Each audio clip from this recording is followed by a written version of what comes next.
당신의 퇴직 후 삶은 안정적일 거라고 믿었나요? 그런데 최근 뉴스는 불안감을 키우고 있습니다. 블룸버그가 경고한 주식시장의 위험 신호들, 마치 대공황 직전과 닮아 있다는 분석까지 나왔습니다. 50대, 60대, 이제 은퇴를 앞두거나 이미 은퇴한 우리 세대에게 이는 단순한 뉴스가 아닙니다. 평생 모아둔 자산이 한순간에 무너질 수도 있다는 두려움 한 번쯤 느껴보셨을 겁니다. 지금 이 상황을 그냥 흘려보내기엔 우리에게 남은 시간과 선택지가 그리 많지 않습니다. 대공황의 그림자, 주식시장 위험 신호와 우리의 선택. 안녕하세요. 최근 블룸버그에서 주식시장이 대공황 직전과 비슷하다는 경고를 했다는 뉴스 보셨나요? 은퇴를 준비하거나 이미 퇴직한 분들에게 이런 소식은 단순한 뉴스가 아니라 현실적인 위협처럼 느껴질 수 있습니다. 자산의 안정성, 노후의 삶, 그리고 퇴직 이후의 경제적 자립이 한순간에 무너질 수 있다는 생각만으로도 가슴이 답답해지죠. 오늘은 이와 관련된 현실적인 이야기와 우리가 무엇을 준비해야 하는지에 대해 이야기해 보려고 합니다. 위기의 신호는 과장일까, 현실일까? 주식시장은 언제나 변동성을 가지고 있지만 대공황과 같은 역사는 단순한 숫자 이상의 교훈을 남깁니다. 지금 우리가 주목해야 할 것은 단순히 경제 지표가 아니라 그 지표가 우리의 삶에 어떤 영향을 미칠지입니다. 특히 50대와 60대, 퇴직 이후를 준비해야 하는 우리 세대에게 말이죠. 블룸버그가 언급한 위험 신호들은 단순한 과장일까요? 아니면 실제로 행동에 나서야 할 시점일까요? 이를 판단하기 위해 먼저 실제 사례 몇 가지를 살펴보겠습니다. 사례 1. 주식에 올인한 은퇴자, 한순간에 무너진 자산. 김모 씨는 55세에 은퇴하며 퇴직금 전액을 주식 투자에 넣었습니다. 그 당시 시장은 상승세였고 주식 전문가들의 조언은 주식이 가장 효율적인 자산 증식 방법이라고 강조했죠. 하지만 2년 뒤 글로벌 금융 위기가 닥치면서 김 씨의 자산은 반토막이 났습니다. 다시 올라가겠지라는 기대감에 팔지도 못한 채 시간이 흘렀고 결국 은퇴 후 안정적인 삶은커녕 다시 일자리를 찾아야 하는 상황이 되었습니다. 교훈: 주식은 단기간에 수익을 줄 수 있지만 모든 자산을 거기에 올인하는 것은 위험합니다. 특히 은퇴 후의 안정성을 확보하기 위해서는 분산 투자와 안전 자산을 병행해야 합니다. 사례: 이 안전 자산의 중요성을 간과한 최 씨의 후회. 최모 씨는 60세 정년퇴직 후 노후를 위해 모은 자산의 80%를 주식과 펀드에 투자했습니다. 나머지 20%는 예금으로 남겨두었죠. 그런데 투자한 자산이 하락세를 타면서 생활비로 쓸 현금을 마련하기 위해 적금을 해지해야 하는 상황이 발생했습니다. 안전 자산을 충분히 준비해 놓지 않은 게 큰 실수였다는 최 씨의 말처럼 은퇴 후에는 투자의 공격성이 아닌 안정성을 더욱 고려해야 합니다. 교훈: 은퇴 후에는 수익률보다 현금 흐름과 안정적인 자산 관리가 중요합니다. 비상금과 생활비는 절대 손실 위험이 없는 곳에 두어야 합니다. 사례 3위기 속에서도 기회를 잡은 박 씨의 지혜. 박 모 씨는 50대 후반에 조기 퇴직을 했습니다. 그는 퇴직금의 50%를 안정적인 배당주에 투자하고 나머지는 정기 예금과 달러 자산으로 나누어 관리했습니다. 시장이 하락했을 때에도 배당 수익으로 생활비를 충당할 수 있었고 달러 자산의 가치 상승으로 일부 손실을 상쇄할 수 있었습니다. 박 씨는 위기는 언제나 있었지만 분산 투자와 안정성에 집중하면 오히려 기회가 생긴다며 자신감을 보였습니다.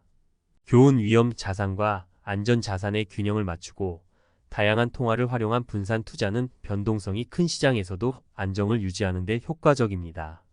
대공황의 역사가 가르쳐주는 것. 대공황 당시에도 많은 사람이 경제적 재앙에 휘말렸지만 준비된 사람들은 위기를 기회로 삼았습니다. 이 점은 오늘날에도 똑같이 적용됩니다. 문제는 우리가 위험에 대해 얼마나 제대로 이해하고 대응책을 마련했느냐입니다. 분산 투자: 모든 자산을 한 바구니에 넣지 말라는 말은 클리셰처럼 들리지만 여전히 유효합니다. 특히 은퇴 후라면 수익률보다 안정성을 우선시해야 합니다. 현금 흐름 관리: 은퇴 후에는 고정 수입이 줄어드는 만큼 생활비를 충당할 수 있는 안정적인 현금 흐름을 확보하는 것이 중요합니다. 위험 관리: 주식시장이 하락한다고 해서 패닉에 빠질 필요는 없습니다. 오히려 시장의 변동성을 이해하고 장기적인 관점에서 자산을 관리하는 것이 필요합니다. 우리가 준비해야 할 세 가지. 안전자산 확보 생활비 3년치는 반드시 현금성 자산으로 확보하세요. 예금, 국채 또는 MMF 같은 저위험 자산이 적합합니다. 지속적인 학습 경제 상황이 변할 때마다 대처법도 달라집니다. 은퇴 이후에도 금융 지식과 투자 방법에 대한 학습은 멈추지 마세요. 유연한 태도, 자산이 줄어들었다고 해서 모든 것을 포기할 필요는 없습니다. 계획을 유연하게 수정하고 새로운 수익원을 찾는 것이 중요합니다. 마무리하며 주식시장은 언제나 기회와 위험이 공존하는 곳입니다. 블룸버그의 경고가 단순히 과장일 수도 있지만 우리의 자산을 지키고 안정적인 노후를 설계하기 위해선 항상 최악의 경우를 대비해야 합니다. 특히 퇴직 후라면 한순간의 실수가 평생의 안정성을 위협할 수 있음을 잊지 말아야 합니다. 지금부터라도 우리의 자산을 점검하고 현실적인 계획을 세워야 하지 않을까요? 안정적인 은퇴 생활은 준비된 사람에게만 주어지는 선물입니다. 여러분은 어떤 선택을 하시겠습니까? 위기를 기회로 만드는 노후 자산 관리의 정석. 안녕하세요. 앞서 주식시장의 위기 신호와 그 속에서 실제 사례들을 통해 우리가 깨달아야 할 점들을 이야기했죠. 오늘은 이어서 전문가의 관점에서 노후 자산을 어떻게 관리해야 대공황 같은 위기가 닥쳐도 흔들리지 않는지에 대해 이야기해 보겠습니다. 이제 은퇴를 준비하거나 이미 퇴직한 여러분이 앞으로의 자산 관리를 어떻게 해야 할지 구체적인 가이드를 드리겠습니다. 왜 대공황과 같은 위기를 대비해야 할까? 경제 위기는 과거에도 있었고 앞으로도 반복될 가능성이 높습니다. 문제는 그 위기가 단순히 숫자로만 나타나는 것이 아니라는 점입니다. 주식시장 하락, 자산 가치 폭락, 그리고 물가 상승이 동시에 찾아오면 노후를 준비하지 못한 사람들은 직격탄을 맞을 수밖에 없습니다. 특히 퇴직 후에는 고정적인 수입원이 제한적이기 때문에 작은 손실도 큰 타격으로 이어질 수 있죠. 50대와 60대에 접어든 지금 우리는 더 이상 실험적인 투자를 할 수 있는 나이가 아닙니다. 자산의 안정성을 가장 우선으로 생각해야 하고 이를 위해 구체적인 계획이 필요합니다. 노후 자산 관리의 핵심 원칙 3가지. 안정성과 수익성의 균형 맞추기. 현금 흐름 확보하기. 위기에 대처할 유연성 갖추기. 이 3가지는 단순히 이론이 아니라 실제로 효과를 입증한 방법입니다. 이제 이 원칙들을 하나씩 구체적으로 살펴보겠습니다. 1. 안정성과 수익성의 균형 맞추기. 주식시장이 큰 수익을 가져다 줄 수 있다는 점은 매력적입니다. 하지만 그것만으로는 안 됩니다. 안정적인 자산, 즉 예금, 국채 또는 배당 수익이 안정적인 주식과 같은 자산도 반드시 포함되어야 합니다. 예시.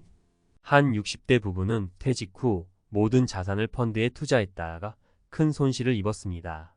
그러나 그들이 안정적인 배당주 일부를 보유하고 있었던 덕에 최소한의 생활비는 충당할 수 있었습니다. 이처럼 한쪽으로 치우친 투자는 위기를 키울 수 있으니 수익성과 안정성을 함께 고려하는 균형 잡힌 포트폴리오가 필수입니다. 실천 방법. 주식과 채권의 비율을 5050으로 설정하거나 나이에 따라 주식 비중을 낮춰가세요. 배당주와 리츠 REITs 같은 현금 흐름을 제공하는 자산을 포함하세요. 비상시를 대비한 현금을 반드시 별도로 확보하세요. 2. 현금 흐름 확보하기. 은퇴 후 자산은 크게 2가지로 나뉩니다. 쓸 수 있는 돈과 불리는 돈입니다. 많은 분들이 자산 증식에만 집중하다가 정작 사용할 수 있는 현금을 마련하지 못해 어려움을 겪습니다. 현금 흐름을 확보하지 못하면 위기 상황에서 비상금을 꺼내야 하고 그로 인해 전체 자산 구조가 무너질 가능성이 높습니다. 예시. 박 씨는 은퇴 후 매달 나오는 임대 소득으로 생활비를 충당하고 있습니다. 그는 주식 수익이 들쭉날쭉해도 임대료가 꾸준히 들어오니 마음이 편하다고 말합니다. 그의 전략은 모든 자산을 한 곳에 몰지 않고 일정 부분은 고정 수익을 창출하는 데 집중한 것이죠. 실천 방법. 매달 고정적인 현금 흐름을 제공하는 자산의 임대소득, 배당주, 연금을 확보하세요. 생활비 3년치에 해당하는 자금을 현금성 자산으로 준비하세요. 위기 상황에서 비상금을 꺼내지 않도록 고정 수익원이 반드시 필요합니다. 3. 위기에 대처할 유연성 갖추기. 경제 상황은 예측할 수 없습니다. 따라서 계획을 고정된 틀로만 세우는 것이 아니라 상황에 따라 유연하게 대처할 수 있도록 해야 합니다. 예를 들어 시장이 급락했을 때 무조건 팔지 말고 오히려 추가 매수 기회로 활용하는 것도 방법입니다. 예시. 이 씨는 2008년 금융위기 당시 패닉에 빠져 주식을 모두 매도했습니다. 이후 시장이 회복되면서 그는 너무 일찍 손을 뗐다며 후회했죠. 반면 같은 시기에 오히려 주식을 추가 매수한 친구는 큰 수익을 냈습니다. 이처럼 위기 상황에서 유연하게 대처한 사람이 더 나은 결과를 얻었습니다. 실천 방법. 투자한 자산을 단기, 중기, 장기로 나눠 관리하세요.